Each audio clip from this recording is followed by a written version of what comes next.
Olá pessoal, como estão? Sou o Fábio, residente R2 de Medicina de Família e Comunidade aqui de Votuporanga. E hoje a gente vai ter uma aula de dispepsia e doença do refluxo gastroesofágico, tá bom? Começando, qual a importância, né, dessa patologia, dessa condição de saúde para a gente? Então, a prevalência é que é muito alta na população adulta brasileira, né, resultando em diversas reduções de qualidade de vida e custo socioeconômico, porque a pessoa falta do trabalho, usa muita medicação, vai muito frequentemente ao serviço de saúde, sendo aí muito oneroso também para o sistema público. E estima-se também que é uma patologia bastante prevalente, aí, de 10 a 44% da população, respondendo aí até 1% dos motivos de consulta na atenção primária, tá? Então, começando pela dispepsia, ela é definida como qualquer sintoma do trato digestivo superior, como dor abdominal vaga, queimação epigástrica, má digestão, indigestão, falta de apetite, eructações, os arrotos, né? E o que o paciente fala que está com gastrite, né? O exame físico para a dispepsia tem poucos achados, né? Mas o mais frequente quando presente é a defesa, a palpação do epigástrio. Tem pouca sensibilidade, especificidade, mas o exame físico é importante porque ele detecta lesões patológicas do trato digestivo alto, né? Do trato digestivo, como organomegalias ou massas tumorais, tá? E para fins didáticos, a gente divide em dois grupos, né? A dispepsia não investigada ou a investigada, podendo ser secundária, úlceras, neoplasias, por exemplo, a bactéria Helicobacter pylori ou a dispepsia funcional. A não investigada é uma condição com alta prevalência, mas a maioria dos indivíduos acabam não procurando atendimento por causa dela, né? E quando eles procuram, geralmente é por causa para tentar descartar doenças graves, tem aí uma história de câncer, ele fica preocupado, câncer gástrico, né? Uma crise estressante na vida, no trabalho, familiares que encorajam a procurar serviço de saúde e ansiedade, né? Então, nesse contexto, o nosso trabalho é identificar esses indivíduos e ver os que vão se beneficiar com a terapia empírica, não farmacológica ou farmacológica, ou indivíduos que tenham sinais de alerta mais graves que exigem uma investigação melhor. E quais são os sinais de alarme que levam até a gente pensar em solicitar uma endoscopia para esses pacientes? São a hematêmese, né? Às vezes a gente até encaminhar o paciente para emergência, né, no serviço terciário, uma queixa de disfagia, uma perda de peso involuntária, uma persistência dos sintomas dispépticos mesmo depois de um tratamento correto, ou uma anemia, uma queda no nível de hemoglobina continuada, né? E a perda de involuntária de peso ou a persistência de sintomas são sinais de alarme em pacientes com idade maior ou igual a 60 anos.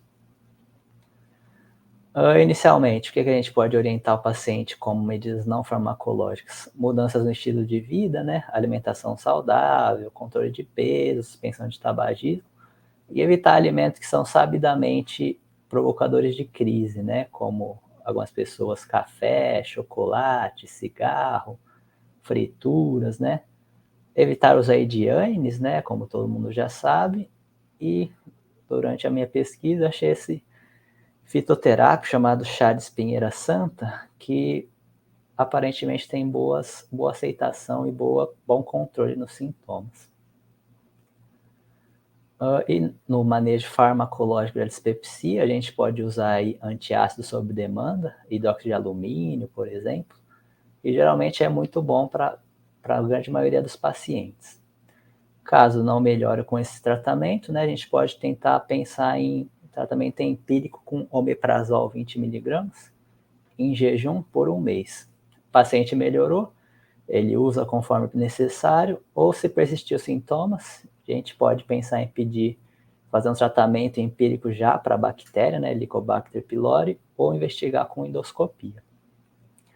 Psicoterapia também ajuda, né, porque a ansiedade, estresse pode ser um fator que leva à dispepsia, né, mas devido ao alto custo e prolongado tempo de tratamento, não costuma ser muito utilizado no dia a dia. E a dispepsia associada ao Helicobacter pylori, alguns fatores interessantes para a introdução, né, é que é uma bactéria altamente prevalente na população brasileira, mas a maioria dos pacientes não tem sintoma, então esse a gente não precisa tratar. Mas pacientes que têm essa dispepsia, que foi encontrado a bactéria, seja no exame de endoscopia ou no exame não invasivo, a gente tem que tratar, tá bom? E tratando a bactéria, a melhora da dispepsia pode ocorrer de 6 a 12 meses depois do tratamento. E a gente pode aí considerar confirmar a erradicação com uma endoscopia 60 dias depois que ele terminou o tratamento, tá? E se a pessoa não tiver a melhora desses sintomas dispépticos e a gente excluir o causa, seja úlcera, câncer, e a H. pylori foi erradicada, a gente classifica essa dispepsia como funcional, que a gente vai falar mais para frente. Aqui o tratamento para H. pylori aqui no Brasil, né, a primeira escolha para a gente é um inibidor de bomba de prótons, omeprazol, esomeprazol, pantoprazol, associado à amoxicilina 1000 mg 2 vezes por dia e a claritromicina 500 2 vezes por dia por 14 dias. Quem é sabidamente alérgico a MOX, a gente passa o mesmo tratamento com um inibidor de bombas de próton, associa metronidazol 400 mg 3 vezes por dia, bismuto aí na concentração 120 ou 240 mg, com tetraciclina 500 mg 4 vezes ao dia. Caso não tenha no posto, na farmácia, a gente pede a doxiciclina 100 mg, tá bom? E também é importante lembrar que dispepsia pode ser sintoma de parasitoses, né? Então, principalmente a estrongiloidíase e a giardíase. Então, se o paciente já fez um tratamento, tudo mais, ele manter essa queixa, a gente pode tentar um tratamento empírico com antiparasitário. Aí, se a gente conseguir, também pedir um parasitológico de fezes, caso a gente suspeite. E a funcional? Dispepsia funcional não tem a prevalência populacional estabelecida, mas é aproximadamente 20 a 30% da população no mundo ocidental, tá certo? Então, é bastante prevalente. As evidências disponíveis até o momento não esclarecem se existe benefício das medidas farmacológicas ou psicoterapia, ou dietas, psicoterapia nesse tipo de dispepsia, tá? E a gente pode ela é definida, né, pelo consenso de Roma 4, que é esse daqui. Então, paciente que tem sintomas aí dispépticos pelos últimos 3 meses, com início de sintomas pelo menos 6 meses antes do diagnóstico.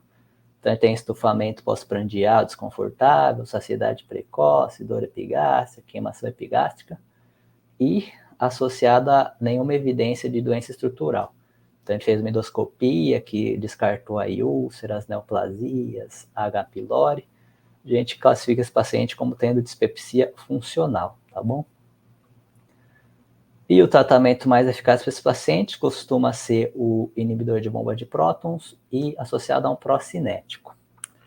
A gente pode considerar o uso de antidepressivos tricíclicos, mas nos pacientes que não têm melhora com o IBP, tá bom? Por exemplo, a amitriptilina 25 mg. E é importante também, né, para o paciente não ficar frustrado, para a gente também não se frustrar com o paciente, que essa é uma doença crônica, pode recorrer aí durante toda a vida dele, né? E mesmo usando medicação corretamente, tudo mais. E a dispepsia secundária pode ser causada aí por múltiplas doenças, né, como neoplasias, úlceras e uso de medicamentos. Que a gente vai focar mais na úlcera péptica, que o sintoma principal, né, é a dor epigástrica, que pode ser acompanhado por outros sintomas de dispepsia, como estufamento, saciedade precoce e náusea. Pacientes com úlceras duodenais podem apresentar a mesma dor epigástrica, mas geralmente no jejum ou à noite, costuma melhorar quando ele se alimenta ou faz uso de antiácidos.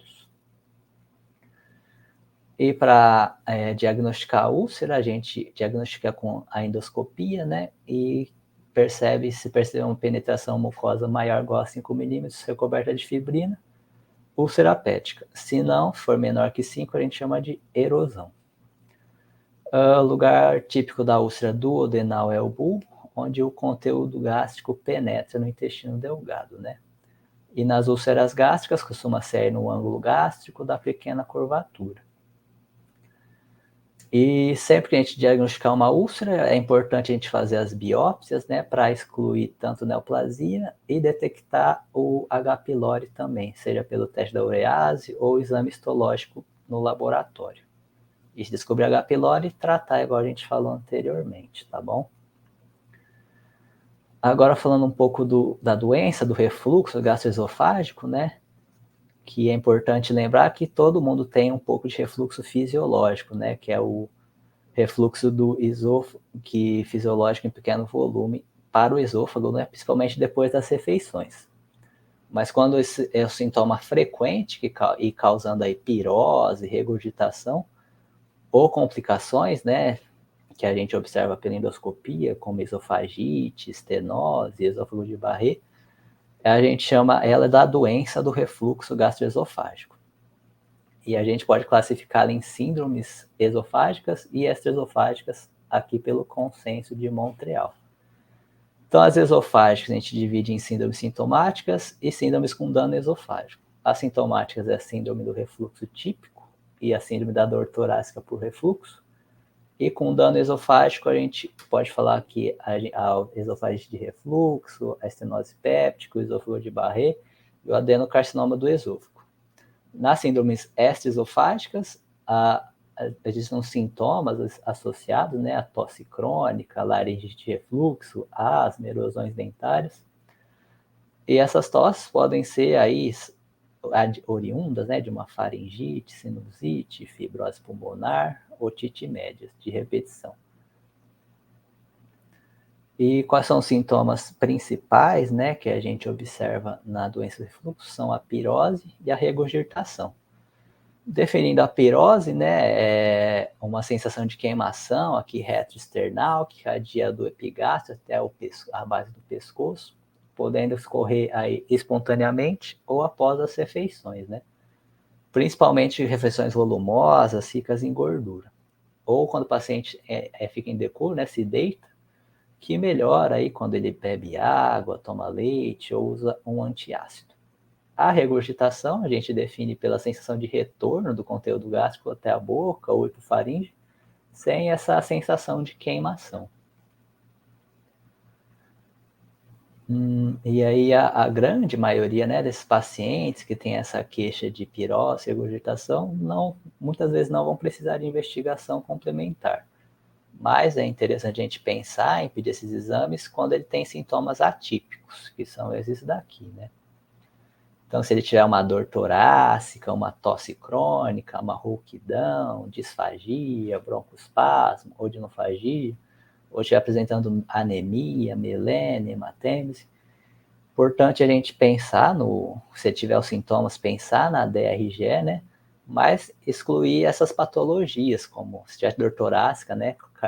Excluir cardiopatia isquêmica, importante, né? Excluir tuberculose, sinusite, se for uma tosse crônica, doenças da laringe, câncer, asma brônquica, né? Estenose péptica.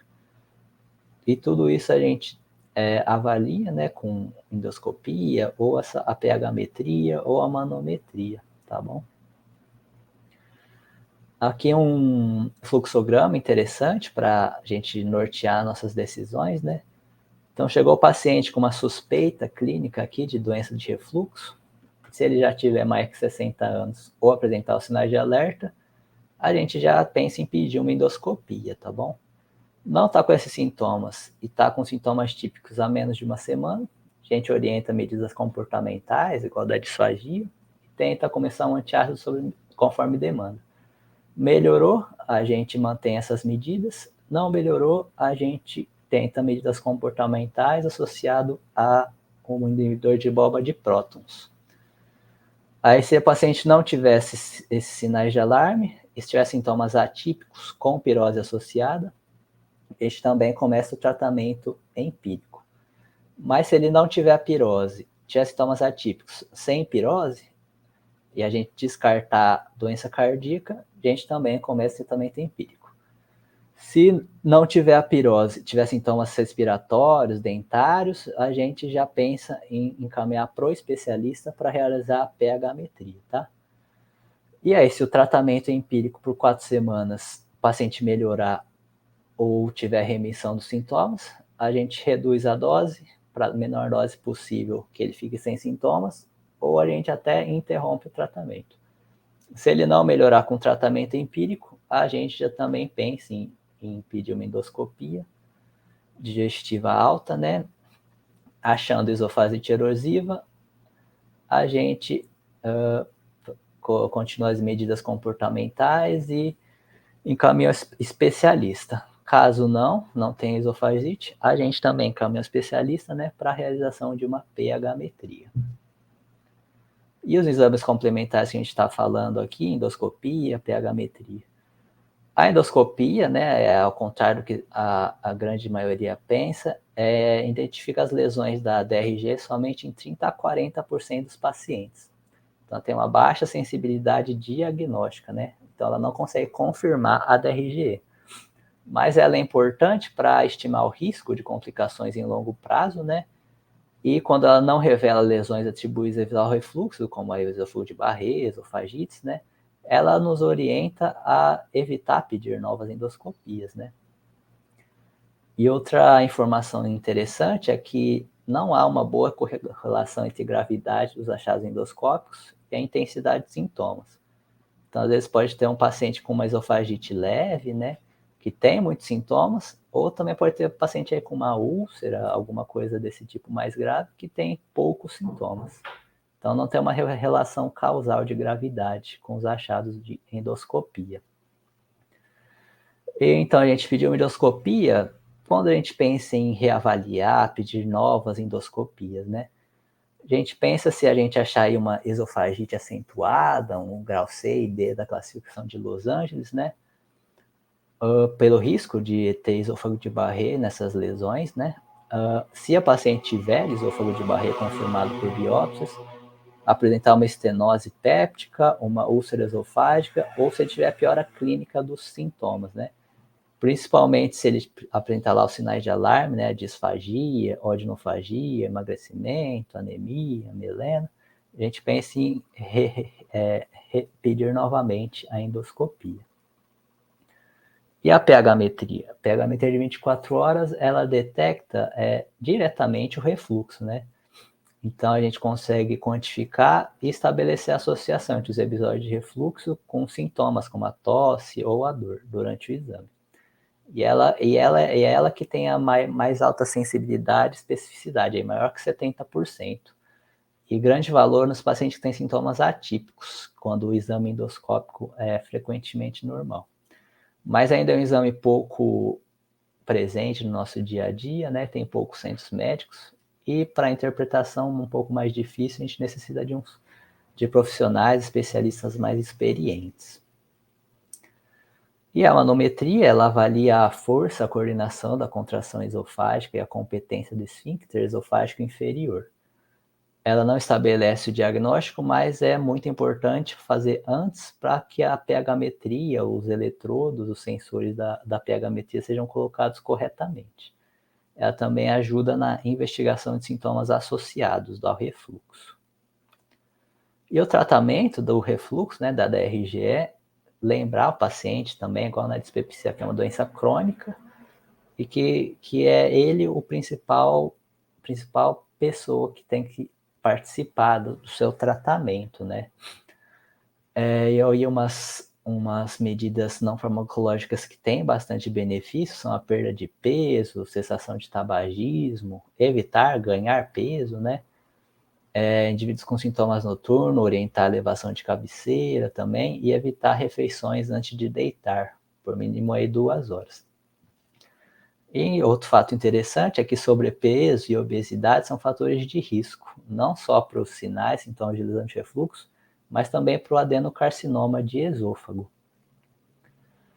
E o tratamento farmacológico, hoje os tratamentos são bastante eficazes com poucos efeitos colaterais. Aí, né, de novo, o IBP são considerados a primeira opção de tratamento, e é interessante lembrar que não há evidência definida de superioridade entre os diferentes tipos de IBP. Então, quando a gente diagnostica um paciente, é interessante a gente sempre começar com o omeprazol, que é uma droga presente aí no SUS, no sistema público, né? E que já é bem estabelecido que não tem uma inferioridade às drogas mais novas. E aí a gente pensa em trocar o omeprazol por outro inibidor de bomba, se mesmo com a dose máxima o paciente apresentar falha no controle dos sintomas, tá? E a gente também, além do IBP, a gente pode associar os procinéticos, né? Para pacientes que têm sintomas de plenitude pós-prandial, sintomas dispépticos. E aí indivíduos que têm esofagite acentuadas também, frequentemente necessitam de tratamento crônico com IBP, né? Não vão desmamar da droga, bem como aí os pacientes com úlcera esofágica, estenose, esôfago de Barré, que precisam aí de um tratamento crônico ou até a cirurgia anti-refluxo, né? Que essa persistência de sintomas pode levar aí a um adenocarcinoma, doenças mais graves, hemorragia digestiva. E a outra modalidade de tratamento, né, que é a cirurgia anti-refluxo, cuja principal técnica utilizada é a fundoplicatura de Nissen, que o paciente fica internado aí por uma curta duração e já tem alta. E ela é indicada aí mais para pacientes jovens com necessidade de uso crônico contínuo de IBPs, ou pacientes que apresentam aí melhora da pirose, mas com persistência da sensação de regurgitação. É isso a aula de hoje, tá, gente? A gente usou de referência a medicina ambulatorial do Duncan de 2022. Qualquer dúvida é só chamar, tá bom? Obrigado, até mais.